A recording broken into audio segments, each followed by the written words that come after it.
Welcome to the Calculus, a collection of micro lectures, video lessons, and sample exercises. Let us compute the antiderivative of this given trigonometric function.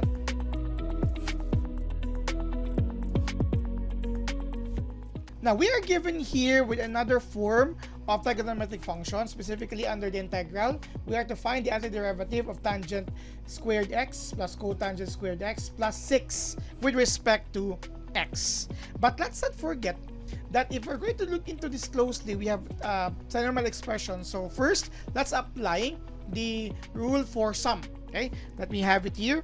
The integral of your tangent squared x plus cotangent squared x plus 6 dx. Okay, so let's apply first the rule for sum. So we can separate them into three different forms. The integral for tangent squared x, sorry, I need to write here dx, distributing that, plus the integral of cotangent squared x dx plus the integral of 6 dx. Okay, now we are to review the basic rules.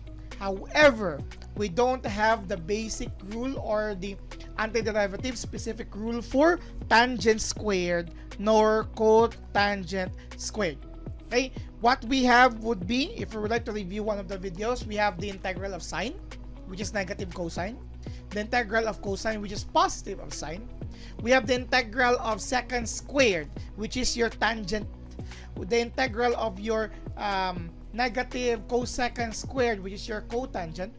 And then we have also the integral of secant x times tangent x, which is your secant, and the integral of your cotangent x times cosecant x, which is your negative cosecant. Now I'm just stating them. I did not write them here because we have a specific video for that.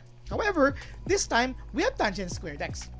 What needs to be done here is a concept that you have in our basic trigonometric functions, or basic concept for trigonometry. Now, if you're going to talk about tangent squared x, of course, you can rewrite this as tangent x times tangent x, and you have your dx. So that would be for your first function. Similarly, for your second function, you can write it as cotangent x times cotangent x. But then again, we don't have yet the rule for tangent x because we will have it later on. At the same time, this is a product of two tangent. We have specific concepts and concerns to be considered when we talk about the integral of, let's say, a product of two functions. Okay, so what needs to be done here is very unique. Now, let's not forget, before we try to come up with their corresponding antiderivative, tangent x, looking into the concept of our, what do you call this one, our unit circle. Okay, in our unit circle, in our trigonometric identities, right? We have here the Pythagorean identities. We actually have 1 plus tangent squared, let's say use x because it's x here, is equivalent to your let me move it here. Okay, so that's sine over cosine, you're equivalent to secant squared x. That is actually its equivalent if you would like to review your trigonometric functions, right? Similarly, let's focus first on tangent squared x. Therefore, this could be written as secant squared x minus 1. And why is this appropriate here?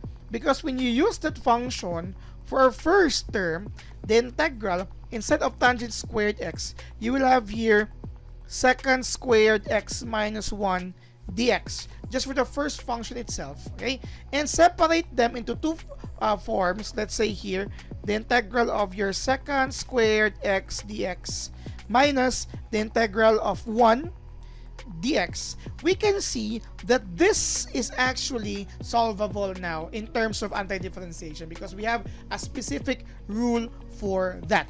Okay, so by using the trigonometric identity, specifically the Pythagorean identities that we have learned in our high school years, we can actually look into its simpler form, not necessarily simpler, but another form which could be solvable in terms of antiderivative. Okay, so that is to be applied for the first term and for the second term, because your cotangent x or cotangent squared x here again doesn't have any specific equivalent form when we talk about the integral, but we can actually use its equivalent trigonometric ratio, which is actually cotangent squared x plus 1 is equal to your cosecant squared x in our high school years, which would entail that cotangent squared x is equal to cosecant squared x minus 1.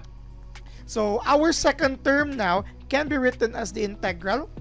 Instead of cotangent squared x, you will have here cosecant squared x minus 1 dx, which would again allow this to be, let me separate them into two forms. I'm jumping here. So I have here plus the integral of cosecant squared x, dx, sorry, I forgot, right, dx, minus again integral of 1 dx, which again this has specific equivalent if we talk about the result in our what do you call this one, rules for trigonometric rules, by the way. Okay, so with that, let's just simply add the remaining term, which is plus integral of 6 dx. So we have here plus integral of 6 dx. By the way, you can of course combine these three, but let's focus on finding their equivalent forms one by one. The integral of your first term now, the second squared x, is equivalent to the what do you call this one, tangent x. That's our rule, right? So let me review that here. The integral of your second squared x dx is equivalent to tangent x plus c. For our cosecant, the integral of cosecant squared x dx is equivalent to negative cotangent x plus c. Please review those rules as well. So instead of writing plus c, let's have plus c later on, because we have 1, 2, 3, 4, 5 integrals. So we have 5 sets of c and their equivalent forms, and then we're going to combine them later on. We can just simply write them into one or singular c. So we have tangent x for the first term. That's good here. For the second term is of course minus x, because that's minus x. The integral of dx is x. We also have the rule for that. Then we have here plus for this item here. Let me change the color to be emphasized. So we have here the integral of your cosecant squared x dx. Again, it's equivalent to negative cotangent x plus c. But then again, we will have plus c later on. Integral of the negative of the integral of 1 dx is again minus x. Sorry, let's do it again. Minus x. Into integral of 6, of course, you can take that out. By the way, I forgot to take that out. So let me write 6 here, integral of dx, because by use of constant multiple, you can already take that out. So that's basically plus 6x still. So let me separate this, so I will not be confused with this note here.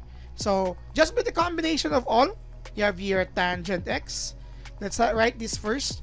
Minus cotangent x minus x plus 6x. You have here plus 4x. And yes, with all of these processes, this would then be the final answer or the antiderivative of the given function earlier. So we used again the trigonometric or the Pythagorean rules in our basic trigonometry, because we don't have the integral of tangent squared x dx nor the integral of cotangent squared x dx. Okay, so we have this as our final result. To check whether this is correct, I'm challenging you to review your derivatives and try to solve for a derivative of these three terms, by the way, as one function. And if it would return to this, then we are sure that that's our answer is correct. So what are you waiting for? Subscribe now.